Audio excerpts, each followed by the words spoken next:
Hey guys, welcome back. In this video, I'll show you how to hide WordPress login page. Let's get started.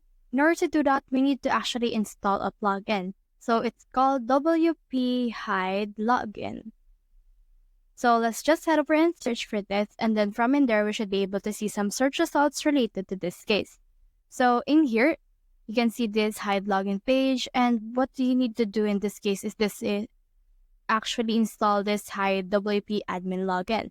So I've already installed and activated mine. So in this case, we need to head over right here to our settings.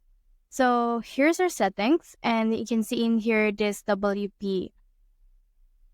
So here's hide WP admin login. So head over and click on that. And then it will direct you to the page of that specific plugin. So here it is right here, just loading. So just try to scroll down. And then from in there, you can see this hide WP admin login. So you can put in here the login URL, which can be a login only, or you can also put in here login PHP or anything that you want to add in here. You can also change the redirection URL. And once you're done with that, click on the save changes right here, and then it will be saved.